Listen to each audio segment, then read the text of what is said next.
The Whistler.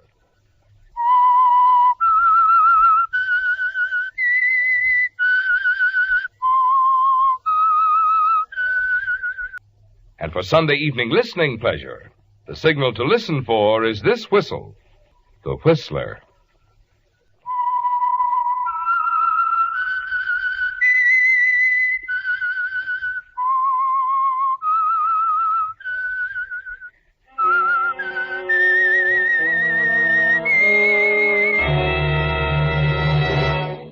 I am the Whistler, and I know many things, for I walk by night. I know many strange tales, hidden in the hearts of men and women who have stepped into the shadows. Yes, I know the nameless terrors of which they dare not speak. And now the Whistler's strange story, the Eager Pigeon.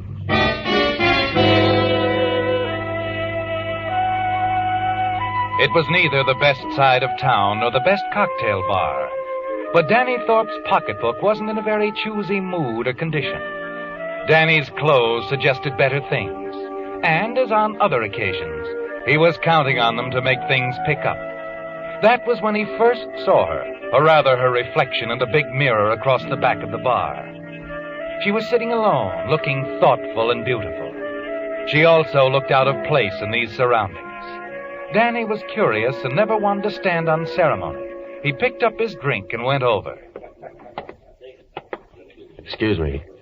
This seat taken? What? Oh.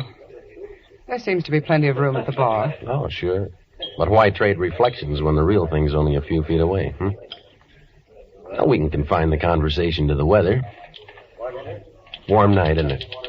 Yes. Yes, it is. Might even rain. It might. But that's not what you're worried about. Worried? Oh, it shows. Does it? Really? Well, it's my brother. Do you come in here often? Yeah, I come in here often. Maybe you've seen my brother. He drinks too much. That's bad. Very bad. He was wearing a check coat, tall, wavy hair. The coat? My brother. Well, that's something. What's that? First time I've laughed in a week. Well, things are bad all over. I wonder if... No, I guess not. Try me. No. You certainly aren't in need of money. A man who dresses... Now, easy, lady. Don't mention that stuff and then run away. Money, you said? Yes. Oh, I'm always interested. Your brother really isn't it, is it? No. It's nothing very much. I just need help, that's all. There's $50 for the right party. Have Tux will travel. Outline the job, sweetheart. Are you serious? If you are. All right. But first I'll have to make a phone call. Excuse me a moment.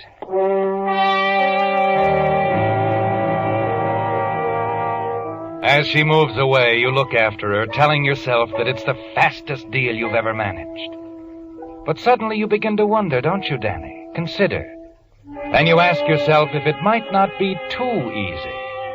A moment later, you slip out from the booth you're sitting in, make your way quietly to a booth further back, and just outside the little hallway where she went to make a phone call. You sit down, lean back, and find that you can even hear the sound of the dialing. A pause, and then she gets her party. You crane your head to listen carefully. Hello, Otto? Monica. It's all set, Otto. I found someone. Yes, in the bar. You'd better get ready. I'm bringing home a very eager pigeon. You get up quickly, walk back to where she left, and sit down to wait. The picture has changed fast, hasn't it, Danny? And you had good reason to wonder about this girl. To use her words, she's bringing home an eager pigeon. You deliberate for a moment, almost decide to walk out, but you don't. You never do. Instead, you finish your drink, sit back and wait. But not for long, Danny. Sorry to keep you waiting. You said $50, didn't you? 50. Oh, I don't mind waiting. You'll be pleased then. It's all set. It's all right. What's all set? All right. Well, I'd rather not talk here.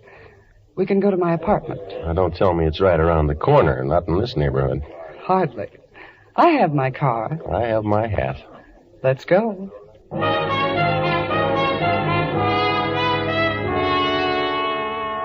You walk out with her, help her into a convertible car that matches the clothes. She smiles again and swings the car out into the traffic stream. You study her face as she watches ahead.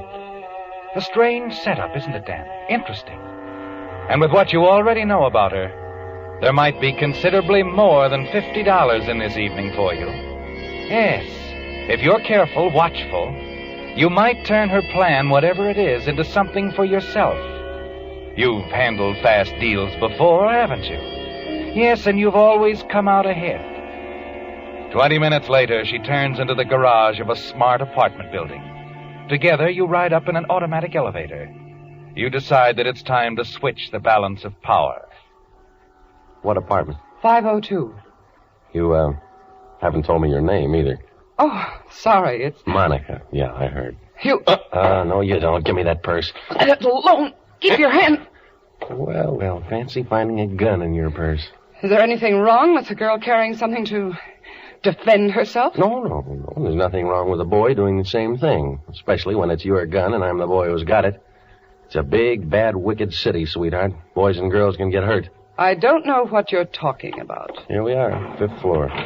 After you, Monica. I'm interested in what you got in apartment 502. Very interested.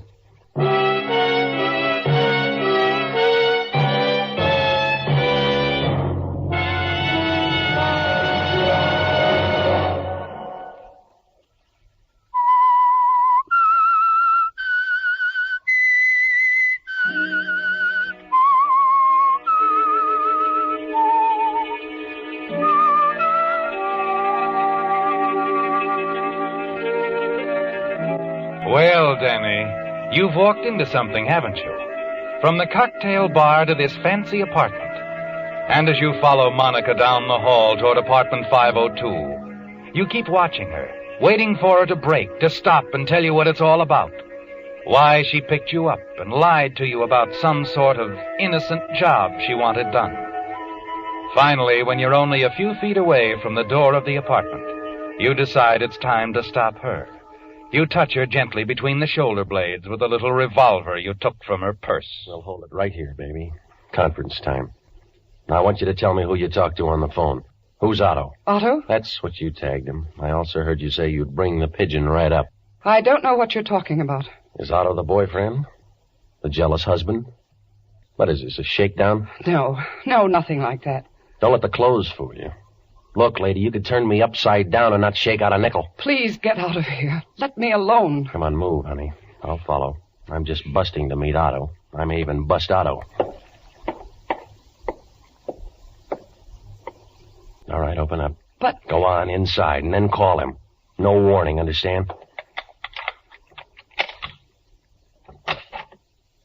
After you, sweetheart. Come on, call the guy. Otto!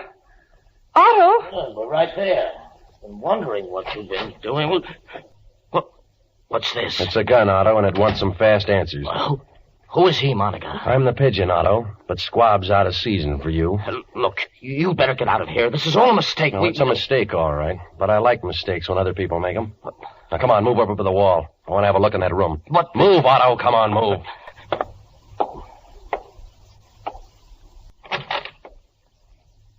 Well, how do you like that? No body. Body? Oh, yeah. This is a real switch. Figured to be a body in there.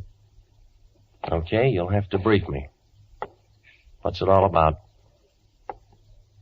All right, so I got all evening. I'll wait.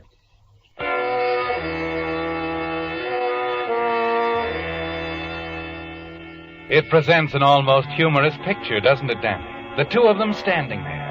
Otto's eyes blinking, Monica's snapping angrily. And then you notice something else. Otto. He's looking at his watch. Otto is nervous. For some reason, which you're certain he's about to tell you, Otto doesn't want to wait much longer. All right. All right, he might as well know, Monica. That's better. I'll fix myself a drink, fat boy. You just talk, huh? We're expecting someone. Well, that's fine. We can play canasta. I'll tell him, Otto. A woman wants something from us. Some letters. She's going to pay... I know it. That green stuff, huh? Where was the pigeon supposed to figure? Oh, I shouldn't have called you that. You really weren't going to have to do much. Oh, tell him, Monica. Tell him. He seems like a nice guy. He might still help us. We just don't want our caller to get a look at us, that's all. Oh, that's all, huh? You want me to meet your caller, hand over the letter, take the money? Yes, that's it. Will you do it? We'll make it $100 since we've upset you so. Oh, you haven't upset me, Otto. Not a bit, boy. Nice liquor, nice company. Monica here, I mean. Then you'll do it, Mr... Thorpe. Danny Thorpe. I like that. It's cute. Well, so are you. So's he. Now, Otto, you can't be that worried over my indecision. It must be something else. I don't know what you mean. Oh, yes, you do. You're both afraid that this dame might pull something, that she'll show up with a .45, pay for her letters with bullets instead of Well, now, who do you suppose that is? Your caller, maybe? Well, answer it, Otto. Don't be nervous. No, please. You don't think I'm going? Or this lovely little girl who worked so hard getting me up here? Monica, please tell him to forget it. I said answer it. Now go on, move. No, please. Out of the way, Monica, out of sight. Go on, fat boy. Look, Danny, why... I said open the door.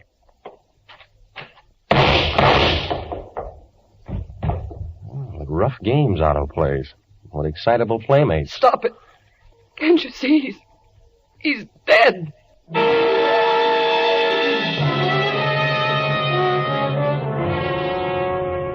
Yes, Otto is dead. You can see that at a glance, can't you, Danny? Quickly, you step over him. Look down the hall. It's deserted.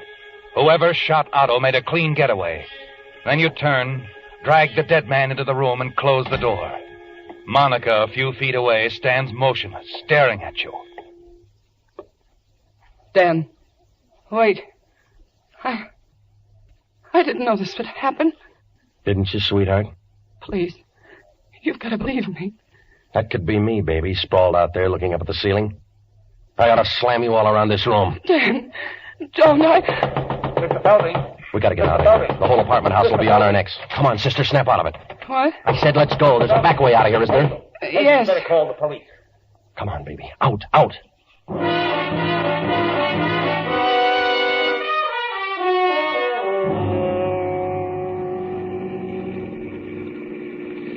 You're very quiet, sweetheart. Otto's still on your mind? I'm not in the mood for conversation, sorry. Okay. Where can I drop you off? Oh, the night's young. Look, I'm not going to drive you around all night. Oh, relax. Don't let this thing get you. It's just that I'm old-fashioned. I always get nervous when I'm mixed up in a murder. Anybody know you were with Otto tonight? No. About you and Otto. It was just a business deal, that's all. Sure. Anything else? Should have picked a smarter boy. It was pretty stupid of Otto to set up that kind of a payoff. We won't make the same mistake, will we? We? We just formed a new partnership, didn't you know? Dan, listen. I don't think I want to go on with this. Oh, sure you do. You'll feel better after you have a drink. There's a place up ahead. I'll buy. I thought you were broke. Oh, no, not anymore, sweetheart. You owe me $50, remember?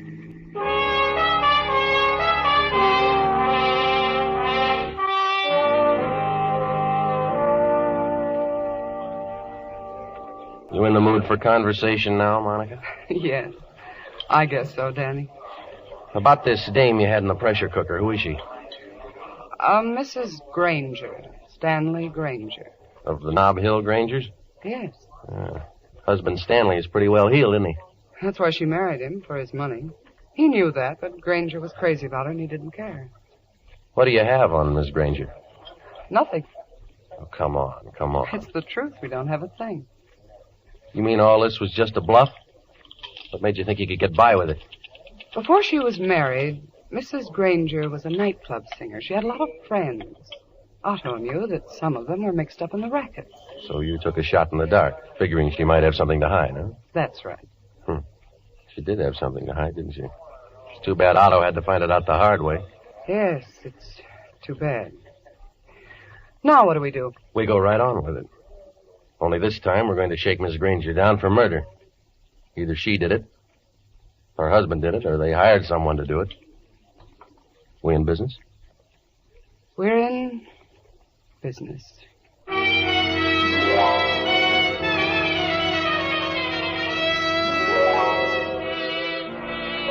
It's almost 2 in the morning when Monica drops you off at a fashionable hotel downtown, with a promise to call you later in the morning.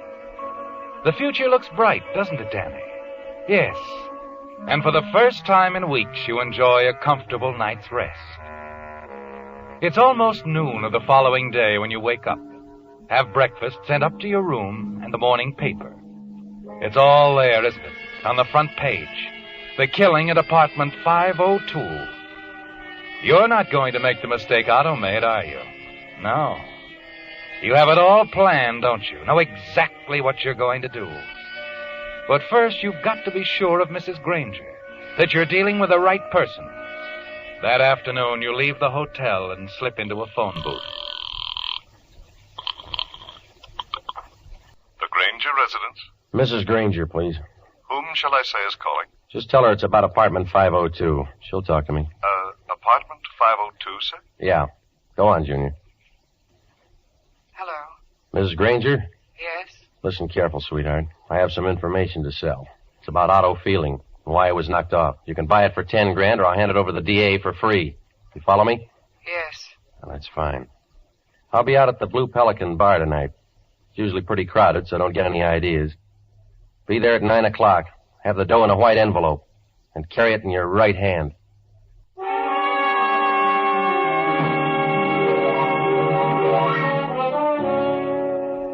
It's done, isn't it, Danny? And you feel confident Mrs. Granger will keep her appointment with you. Now there are other arrangements to be made. And you stroll casually down to the produce district near the waterfront. Step into the large warehouse of Gus Dorelli and Company. Hey, Gus. Huh? Oh, Danny, hiya. Hi, what's DiMaggio batting these days? 335. Not bad for an old man, huh? Hey, Gus, can you do me a favor? Look, if it's a dough... No. You got a truck pulling out of here tonight? Sure, Ernie's taking a 10-wheeler out. How about a ride? He's going north. Where you going? By a stranger coincidence, north. Okay, he's going out for a load of cabbage, Danny. What? Cabbage. Ernie's going out for a load of cabbage. That's funny, Gus. I'll be carrying mine with me. I don't get it. This a joke? Could develop along those lines. Gus stands there, shaking his head as you walk away. Everything is falling neatly into place, isn't it, Danny? The appointment with Mrs. Granger. And now your quiet exit out of town has been arranged. Yes, you're confident everything is going well. That is, until you return to your hotel. You're a little surprised when the clerk tells you there haven't been any phone calls for you. You look at your watch. It's after 5. Quickly you cross the lobby, step into a phone booth, and call Monica's hotel. I'm sorry, sir. There's no one registered here by that name. Scott. Monica Scott. I'm sorry, sir. All right, never mind. Something's wrong, Danny. Monica lied to you, didn't she? And you wonder what she's up to. Then as you're about to step out of the booth, something you see in the hotel entrance causes you to jump back. 2 uniformed policemen walk briskly across the lobby, stop for a moment at the desk, and then disappear into the elevator. Hey, boy. Yes, sir? What's all the law for, do you know? Oh, that. Yeah, the guy in 801 had too much to drink. The house stick couldn't handle him. Oh. Yeah, now he's going to have to tell it to the cops. Drinking can become a horrible thing, son. Let that be a lesson to you. Yeah. Huh? You breathe a sigh of relief and smile as you step out into the street. You dismiss the incident and turn your thoughts back to Monica. You're puzzled why she lied to you. And then as you're about to cross the street, a car slides in along the curb. Hello, Dan. Well, I was beginning to think a lot of nasty things about you. Get in. Yeah. I called your hotel. They never heard of you. No, of course not. I have an apartment on Jackson Street. It's just a little hideaway. My very own. Oh, that's fine. Dan, I'm sorry. It's just that last night, well, I wasn't sure I wanted to go on with this. Now you are? Yes. But I'm curious about our business deal, our partnership. Oh, we got plenty of time to talk about that. How about some dinner? Let's have it at my place. Oh, that's what I had in mind. All right. But I ought to warn you, I'm not much of a cook. Neither was Cleopatra.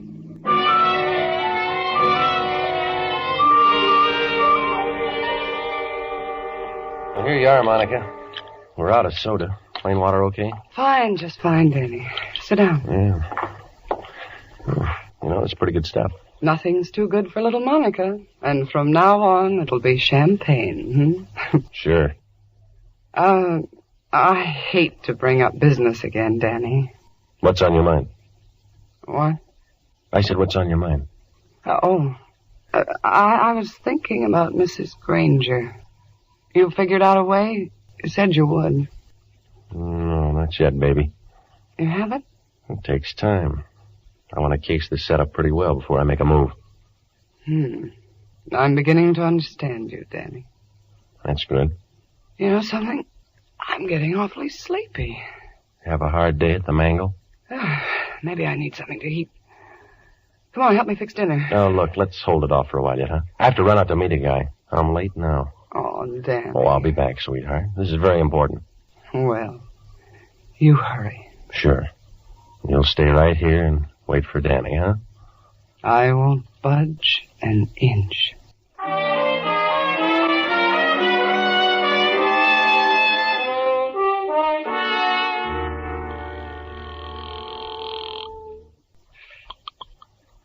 Precinct, Sergeant Regal. Sergeant, write this down. Huh? 1331B, Jackson Street, apartment 411.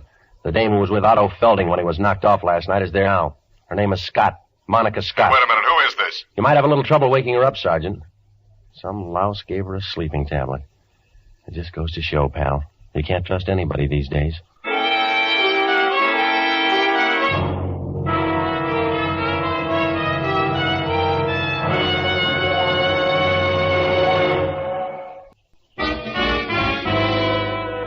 You congratulate yourself, don't you, Danny, as you sit in the Blue Pelican bar waiting for Mrs. Granger. Yes, you've handled the whole affair with your usual finesse. Monica Scott is in the hands of the police now, and you're not sorry. You owed her that, didn't you, from the beginning? From the night she picked you up and took you to Otto Felding's apartment. You were going to be the fall guy, the pigeon. But it didn't turn out that way. Instead, you took over their blackmail scheme. Otto was then eliminated by Mrs. Granger or someone she'd hired. And now you're sure you've gotten Monica out of the way, too. And the blackmail money will be all yours. You're not worried in the least as you look up at the clock behind the bar. Note that Mrs. Granger is already half an hour late. Then a few minutes before 10, as you finish your third drink, someone sits down beside you. Hello, Danny. You know mine. What's yours? Allow me. Police department. So? Waiting for Mrs. Granger? Never heard of her. And let me tell you about her. Mrs. Granger was being blackmailed. She had no money of her own, so her husband had to pay off a guy called Otto Felding. And he did, but with bullets. So? So you picked it up from there. Tried to go on shaking down Mrs. Granger. Where'd you get that idea? Too bad you didn't know that Mrs. Granger was a party to the blackmail setup. She and friend Otto thought it up to get some extra dough out of her husband. What? A girlfriend of yours told us the whole thing. Monica Scott. She also told us you'd be here, waiting for a payoff. That's crazy. How would she... How would she know? Simple. You told her when you made that appointment over the phone with Mrs. Granger. Get it? Mrs. Granger. Monica Scott. Same person.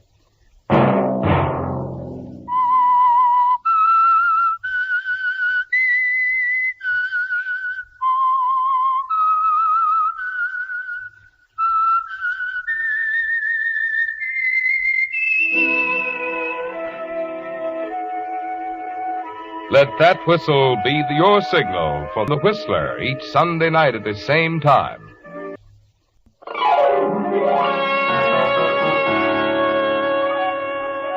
Featured in tonight's story were Jack Webb and Kay Brinker. The Whistler was produced by George W. Allen, directed by Sterling Tracy, with story by Joel Malone and Adrian John Doe. Music by Wilbur Hatch. Remember, at the same time next Sunday, another strange tale by The Whistler.